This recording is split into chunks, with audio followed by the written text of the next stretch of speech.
Hi, I'm Kenny Yates, and this is Nuggets of Truth. Today we explore the difference between firstfruits and tithes in our video, Firstfruits versus Tithes. There are two words in the Hebrew language that is translated firstfruits.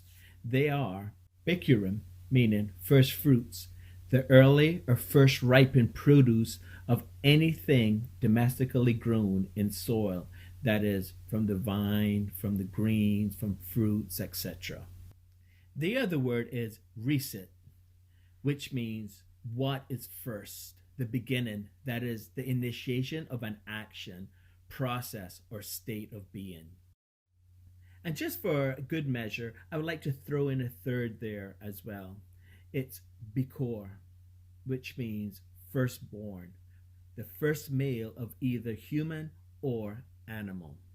Now, the word translated tithe is masar, which means tithe, or the tenth part. That is, setting aside a tenth of goods or money given as a gift or offering.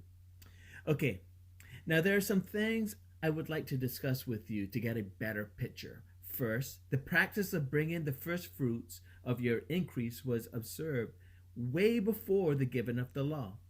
Let us go back to the book of Genesis and see when this ritual first appeared in Scripture. Genesis chapter 4, verse 1 through 7. Now Adam knew Eve, his wife, and she conceived and bore Cain, saying, I have gotten a man with the help of the Lord. And again she bore his brother Abel. Now Abel was a keeper of sheep, and Cain a worker of the ground. In the course of time, Cain brought to the Lord an offering of the fruit of the ground, and Abel also brought of the firstborn of his flock and of their fat portions. And the Lord had regard for Abel and his offering, but for Cain and his offering he had no regard. So Cain was very angry, and his face fell. The Lord said to Cain, Why are you angry, and why has your face fallen? If you do well, will you not be accepted? And if you do not do well, sin is crouching at the door. Its desire is contrary to you, but you must rule over it. Clearly, this is before Moses and before the law. This is second generation man. There was only Adam and Eve before these. Cain and Abel are the first two people to be born on the earth. So, how did they know to bring the first fruits? Or who taught them? We can only presume, we can only speculate, for we do not know. What we do know is they brought an offering to the Lord. I would like to analyze that bit of scripture and clear up something. I realize that it's taught that Cain's folly was not offering a blood sacrifice. But let us take a look and then compare it to the law. Let us go verse 2 through 5. Now Abel was a keeper of sheep, and Cain a worker of the ground. In the course of time, Cain brought to the Lord an offering of the fruit of the ground, and Abel also brought of the firstborn of his flock and of their fat portions. And the Lord had regard for Abel and his offering, but for Cain and his offering he had no regard.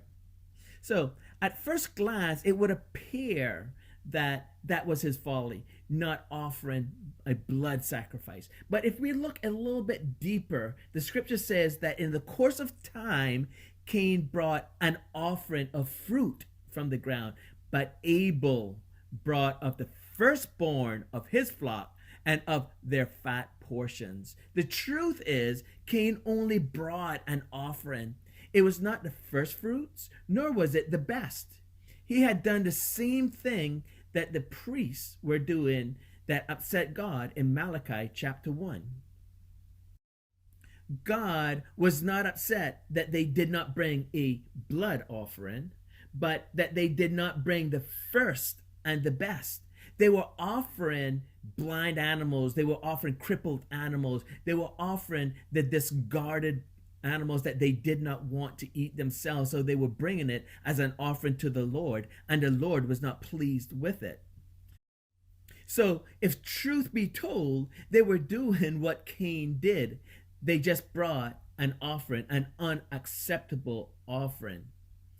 So, just because you bring an offering to the Lord does not mean it is an acceptable offering. God does not accept any old thing. You just can't bring any old thing to the Lord and say, here you go, and you should be happy with this. No, God is a holy God. He desires and wants and expects your best. You just can't bring any old thing to God. I want us to take a look at verse 6 and 7. The Lord said to Cain, why are you angry, and why has your face fallen? If you do well, will you not be accepted? And if you do not do well, sin is crouching at the door. Its desire is contrary to you, but you must rule over it. See, God asked Cain, why are you angry? Then he told him that if he does well, he will be accepted. Then God reminded Cain that sin is always crouching at the door, at each and every one of our doors, and sin's desire is to devour us. Sure enough, Cain did not listen, and he let sin in. He wound up killing his brother and getting banished from the presence of God. The law stated in Leviticus 23, verse 9 through 11. And the Lord spoke to Moses, saying, speak to the people of Israel, and say to them, when you come into the land that I give you and reap its harvest, you shall bring the sheaf of firstfruits of your harvest to the priest. He shall wave the sheaf before the Lord, so that you may be accepted. On the day after the Sabbath, the priest shall wave it. Firstfruits, then, are our acknowledgement of our dependence on our God for our increase. It is the first of our increase. So the very first sheaf that had ripened, the first one, was to be harvested in the first and taken to the temple as firstfruits. Firstfruits represent the hold of the harvest. Look at Romans chapter 11, verse 16. If the dough offered as firstfruits is holy, so is the whole lump. And if the root is holy, so are the branches. Paul said that if the dough offered as firstfruits is holy, that makes then the whole batch holy. So those firstfruits make our whole batch holy. In other words, God's blessing is on the whole batch if it's on the firstfruits. If the firstfruits are acceptable, then the whole batch will increase and we will have an abundance because God blesses us. He desires to bless us. Firstfruits are also a sign of our covenant with God, or God's covenant with us. Turn to Deuteronomy chapter 8, verse 11 through 18. Take care lest you forget the Lord your God by not keeping his commandments and his rules and his statutes, which I command you today.